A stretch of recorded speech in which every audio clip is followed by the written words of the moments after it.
Welcome to The Explainer. Today, we're digging into a really powerful story from Jean Starling's new book, Take the Reins of Self-Awareness. We're going to break down this incredible moment she shares, a story about how a blindfolded ride on a horse can teach us, well, pretty much everything about balance, trust, and the tricky art of letting go.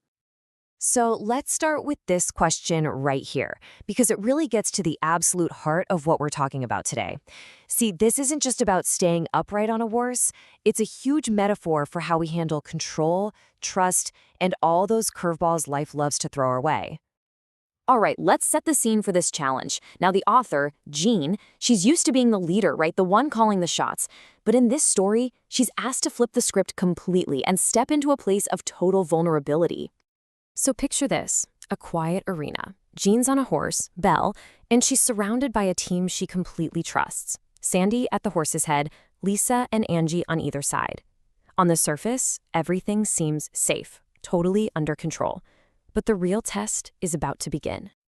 Okay, here's the first twist. She has to ride bareback, no saddle.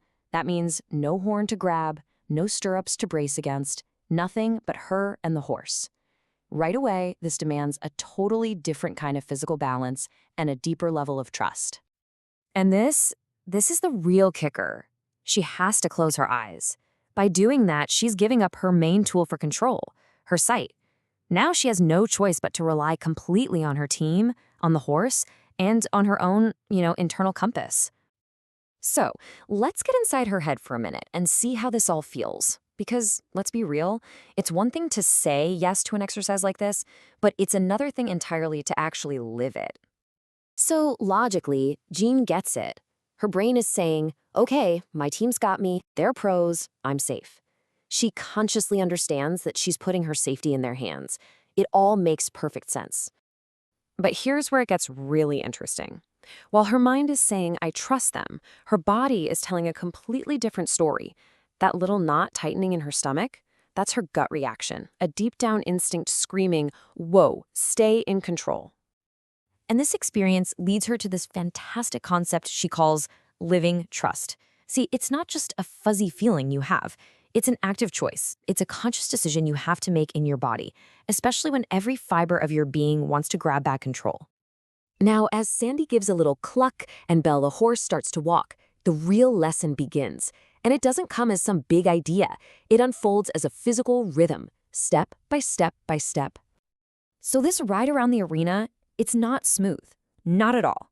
It becomes this constant dance. She tunes into the rhythm of the horse's walk, finds her center for a second, and then, whoops, she starts to slide. So she has to adjust, find her center again, and then lose it again. It's this continuous flow of losing and regaining her balance. And right there in the middle of this wobble, this back and forth rhythm, she has this massive aha moment, a total light bulb. She realizes she's been trying to be perfectly balanced all the time and seeing any little tip or wobble as a personal failure. And that is the absolute core of the lesson. The point isn't to find some perfect, static point of balance and just stay there forever. That's impossible. Real balance is dynamic. It's a constant adjustment to a world that never, ever stops moving. So this whole experience on the horse, it's just a giant mirror for how we go through our actual lives, right? So let's break down what this really shows us. I mean, think about it. This one exercise completely dismantled all her usual ways of staying in control. It showed her the trap of perfectionism, that trust is something you do, not just something you feel, and that huge gap between what our brain knows and what our body feels. It even taught her something about leadership, that sometimes being a good leader means knowing how to be led. This chart just nails that disconnect we were talking about. Knowing you can trust someone, that's an idea. It's safe, it's logical, it lives in your head. But living that trust? Oh, that's a whole different animal. That's a full body experience. It feels vulnerable, it's real, and it can bring up all our deepest fears about losing control. So, what's the big takeaway for you and me? Let's bring this lesson home, because this is where that self-awareness piece really starts to make a difference in our own lives. I mean, really think about it for a second. Your job, your relationships, maybe a personal project. Where are you treating a moment of instability like it's the end of the world, instead of seeing it for what it is? Just information telling you it's time to adjust. And how about that trust thing? When you have to hand a project over to a coworker or rely on your partner for something important, what does your body do? Do you get that same knot in your stomach? That's not just random stress.